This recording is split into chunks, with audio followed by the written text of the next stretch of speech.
certain belief system, it's attacking belief system. This is the same as if you went and paid for a college course and you learned certain additional information in that course, whether that course shaped you or not.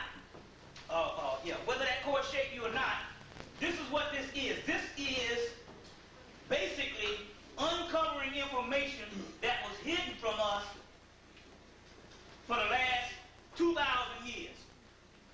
So whether you believe it or not, or whatever your religion is, or whatever you get into, that's not what this type of lecture is about. And so therefore, I'm not asking you to join anything or any type of certain movement or any type of thing here. Only thing you're doing is getting additional information that was hidden from us in what is called the occult realm. You see. And as a result, you can use it, you can deal with it, or if you don't feel that you can't accept what's going on here, that's cool, that's all fine. It's not as if the world gonna stop because somebody in here, you see, refused to accept, you see what I'm saying, that Jesus might have not been a real historical figure. Well, even if he was a historical figure, he wasn't the Christ, because the Christ has never been on the planet, which we're here to prove, because if the Christ was on the planet, there wouldn't be no planet. This is something that we have to deal with also, too. There's a difference about the Christ. The Christ is a whole other entity that was never on the planet.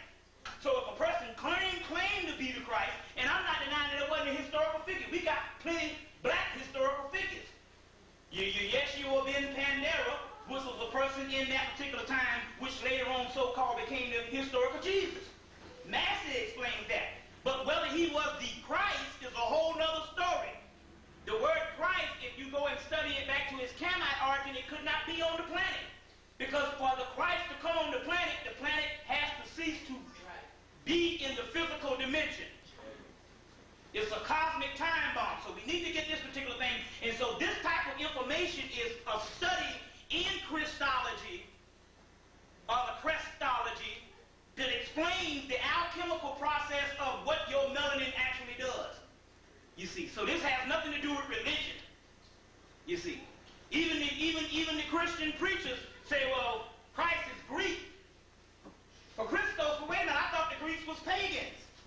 So if the damn Greeks is pagans, what the hell did you gotta have a pagan person to explain some shit that you said wasn't around until it came 2,000 years ago? You see what I'm saying? So we're dealing with that type of information, and we also are now dealing with the dark realm, which I need to explain to you, is the supreme aspect of rising to the Christhood. You must understand this. You cannot go beyond not going into the darkness. Or let's put it this way, you cannot avoid not going into the darkness to get to the light.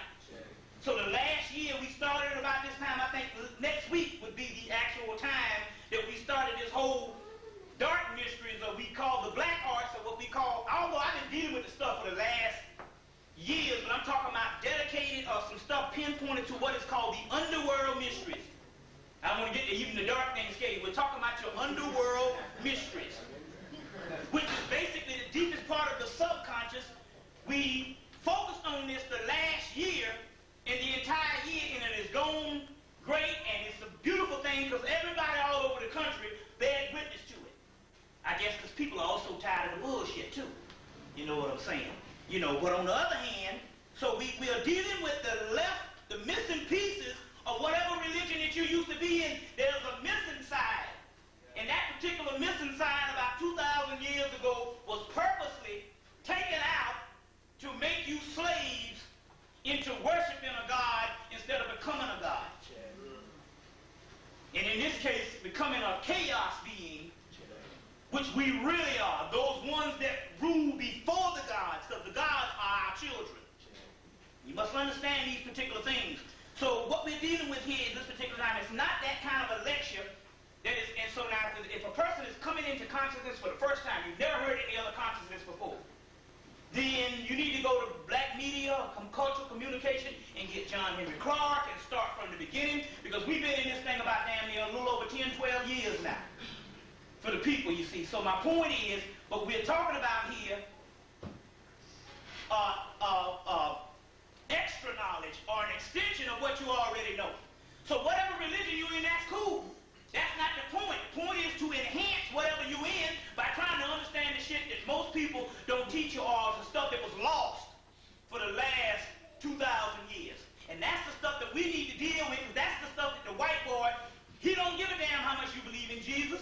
He don't care how much you believe in Allah. He don't care how much a revolutionary liberational you are. Only thing he fears is the damn dark side, which is the deepest part of the black man and black woman's soul, the realm of the great mother. That's the key. So we're going deeper into this particular stuff, this particular thing, and also what we're going to do, I'm going to do it this way. What we're going to do is, plus the Bible told you to study to know thyself approved. It didn't say study the Bible. It didn't say study the word of the Lord or the word of Jesus. It said study. If it meant study the word of the Lord, it would have specifically said study only this book. But the book came from ancient scriptures, and even the people who put it together knew ultimately that you would have to go beyond just mere moral teachings. Remember Isaiah, what is it? What was it? Isaiah 24, 40? I forgot what it was. I got it in my notes. I will give you the treasures of darkness. Got that? Now check this out. You got that on, right? In Sodom and Gomorrah, which was not a real city in real history. It was first of all, it's metaphysical, but it's a historical thing talking about eschatology. Eschatology means the study of end-time prophecy. But you know, they had to fashion that in as this thing happened, because the Hebrews at that time historicalized the mythology. And once you historicalize something, you take it out of its true context. The book of Exodus started when your ass came into slavery here in America. It was an eschatology piece, because we have the same book of Exodus, which we're going to get into tonight, Isaiah 45:3. Isaiah 45:3. I will give you the treasures of darkness.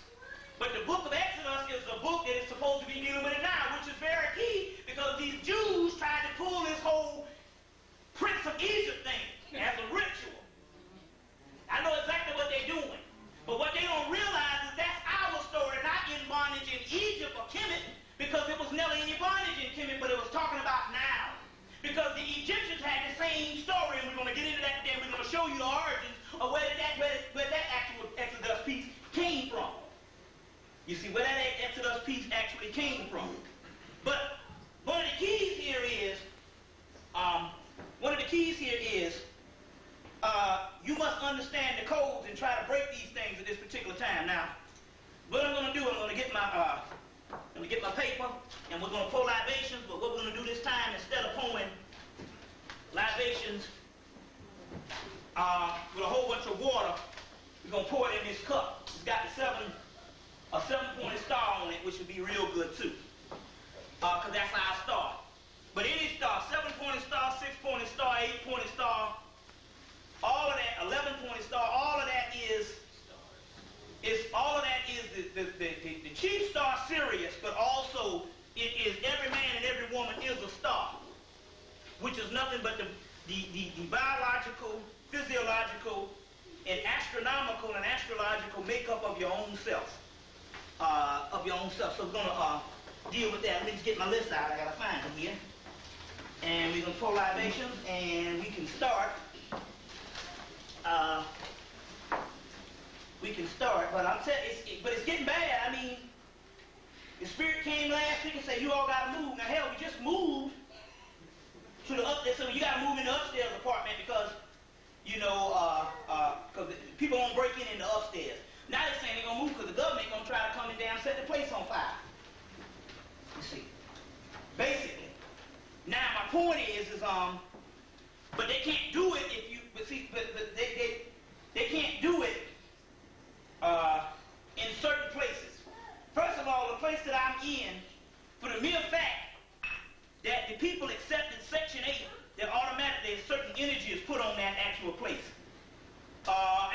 all too, because the mentality level of the people, other than us in the apartment complexes, is damn near on a savage level. And I'm not trying to be an elite. I'm just talking about dead niggas. You know that shit. We ain't fooling around no more. You see what I'm saying? So the energy is so negative and all, they can actually penetrate the place. You see what I'm saying? And it's just that way where you got a whole place and every apartment is occupied and ain't nobody got nothing on their mind. You can't tell nobody shit. Plus, there's another thing which brings to mind is this. And I said this the last time, but this is very key and crucial. If you're going to help the downtrodden, you're going to have to learn not to spread your energy among the bull where you can't help nobody at all. So, you know, for the last 6 years, I was all into, my people,